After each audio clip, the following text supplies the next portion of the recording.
Now that we have defined what a computable or solvable problem looks like, we now want to see how we can show that certain problems are unsolvable, and in particular how we can classify them. Before we do this, we need to fix some notation. So in the following, a total function will just denote a function that is defined on all inputs x from n, as opposed to a partial function where this might be a subset. A total computable function is then simply a total function that is Turing computable. And instead of total computable, one usually just uses computable in that setting. Finally, a computable set is a subset of the natural numbers whose characteristic function is computable. If we're just interested in the mere existence of a non-computable function, well, that follows from an easy counting argument, because there are only countably many Turing machines, but there are uncountably many partial functions from the natural numbers to the natural numbers. So that immediately gives us that some, or in some sense, almost all functions, right, are non-computable. But the question is, can we give an explicit example of a non-computable function? One important class or family of sets that we will study in that regard are the recursively enumerable sets. So a set is recursively, or also called computably enumerable, if it is the domain of a partial computable function. So that means we can write A as the set of all x, such that phi sub e of x converges. And usually this set here, this is called the eth recursively enumerable set, and the standard notation for that is w sub e. So, for example, every computable set is recursively enumerable, because if you have the function that computes the characteristic function of a, you could just change that function into as follows. You leave it defined if x is in a, and if x is not in a, you change the function from computing 0 to being undefined.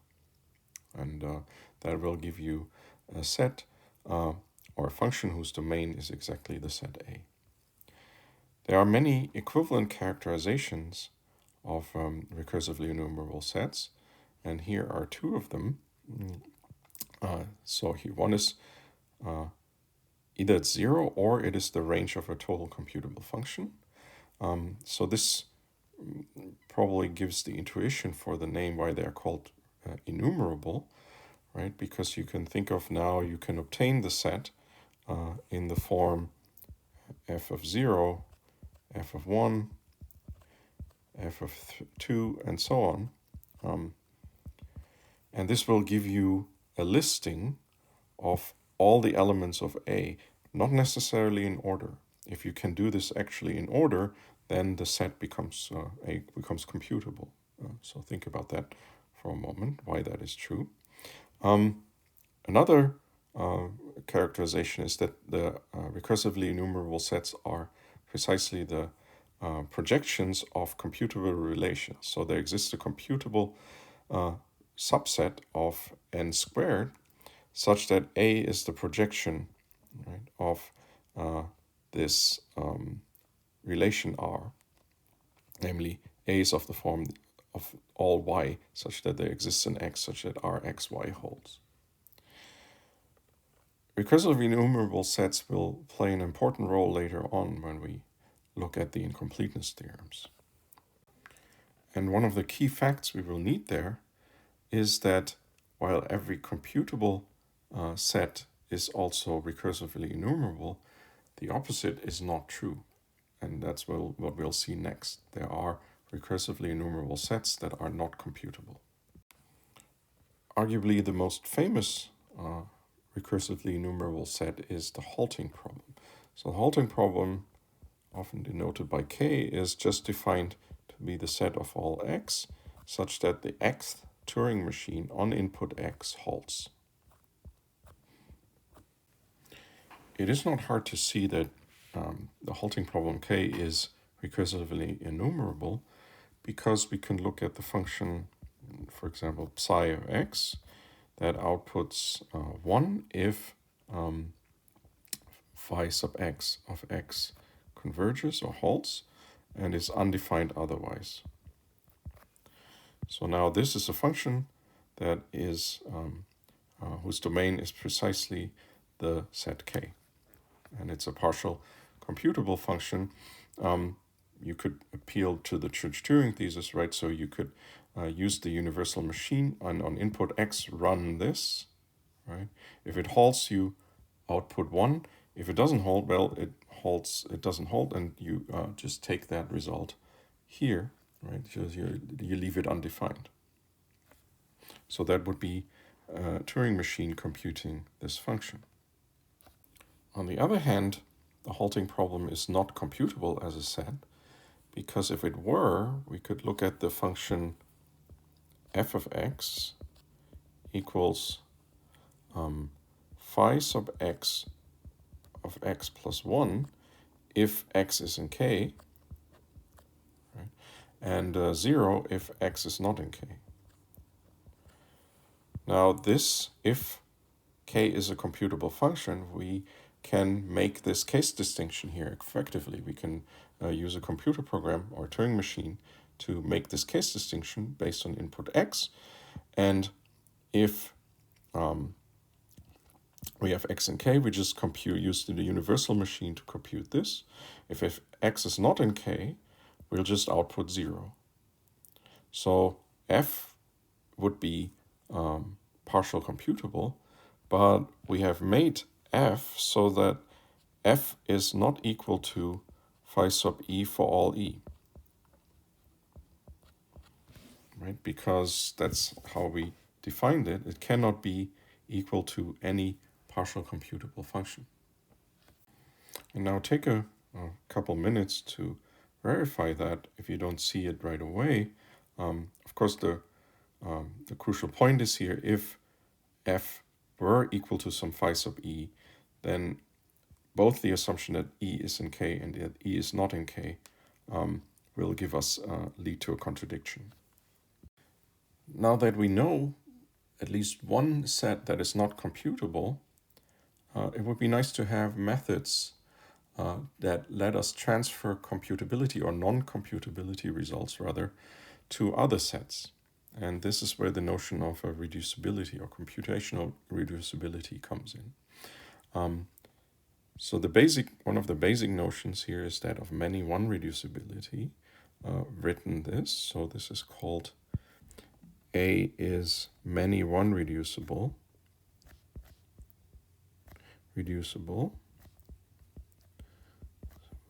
to B. And that is defined as there exists a computable function from the natural numbers to the natural numbers such that x is in A if and only if f of x is in B.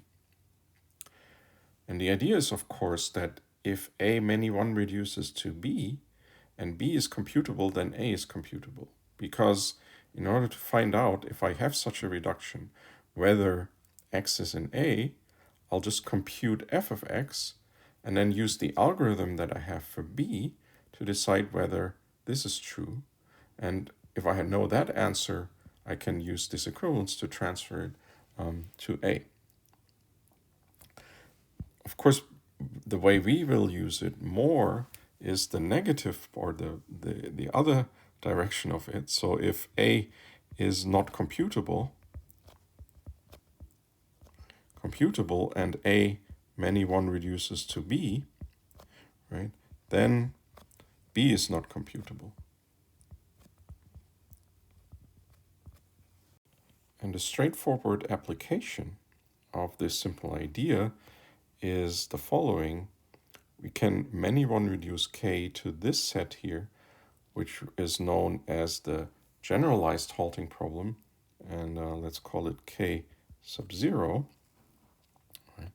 And our function f that reduces K to this K0 set would then be just f of x equals the pair, the coded pair x comma x. Let's do a more complicated example of a reduction. Let's show that this set of all x, such that phi sub x is total, is not computable. So this set is also known as tot, for just total, the set of all indices of total computable functions. For the proof, we need to find a reduction, and for this we use a little trick based on a parameter, the so-called parameter theorem. So let's look at this function psi xy, and that's given as follows. It's 1 if k is in x is in k, sorry, and it's undefined otherwise. So we make the function dependent only on the first component. That means it will be constant, right? If x is in k, it will be the constant 1 function.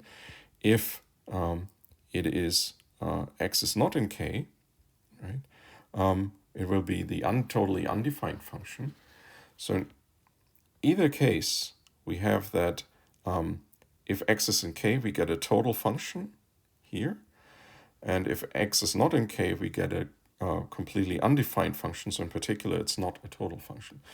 So this seems to go into the right direction. The only thing is now we have here a function that is a function of 2 variables.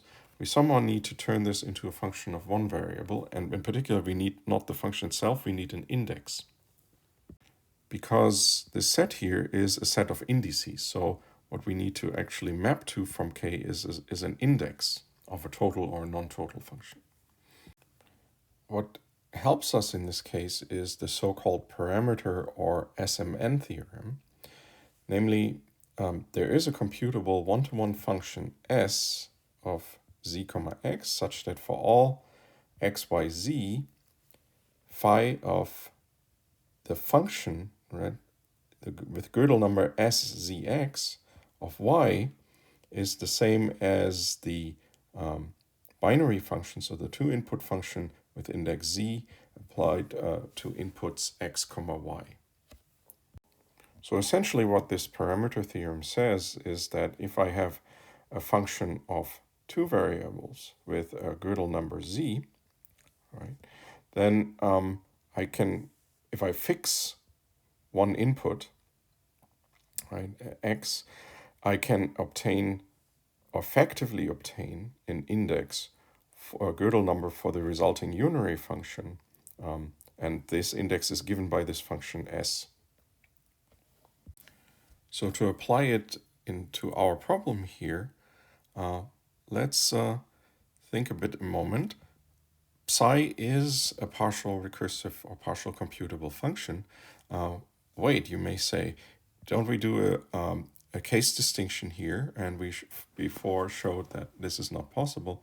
Well, the difference here is that we do the case distinction exactly the right way, in the sense that if our x is in k, namely that, remember, that meant that phi x sub x converges, right? We do something when we make this function defined, right here. If it does not converge, this will run forever, and in particular is not defined. So in this case, we also let our function be not defined. So we just described in an informal algorithmic procedure how to compute psi. So now let's assume that, or we've shown that knowing that psi is partial computable, it has an index, right?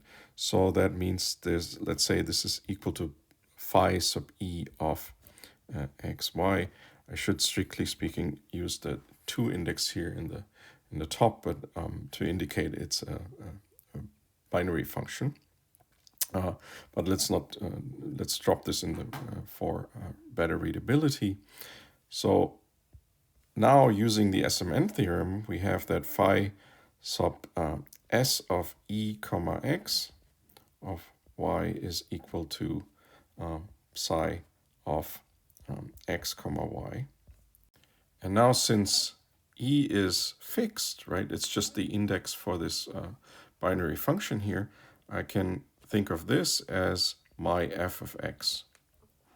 So now you should go in and make sure that this f is actually the desired reduction from k to tot.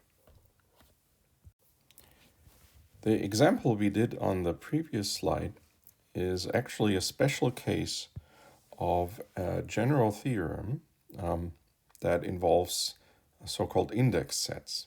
So index sets are sets which have defined by the following property.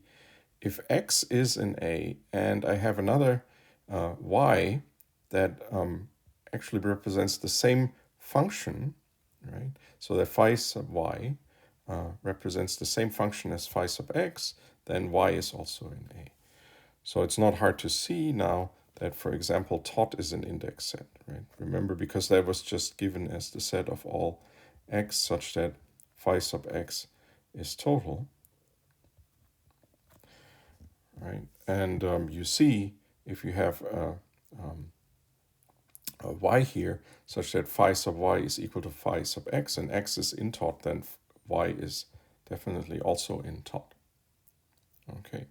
The theorem now is that index sets are, unless they are trivial, so unless they are the empty set or the set of all natural numbers, then they are not decidable in the sense that k or the complement of k, many one reduces to it. I haven't mentioned this before, but of course, if a set is not computable, then its complement is also not computable, because if you had a characteristic function for this computable, then you could just flip this around to get a computation or an algorithm for the characteristic function of the original set. So here's the basic idea of the proof. We choose E0 such that phi of E0 of y is undefined for all y. Now, given that index E0, let's assume that E0 is not in A. If it is in A, the proof will be similar.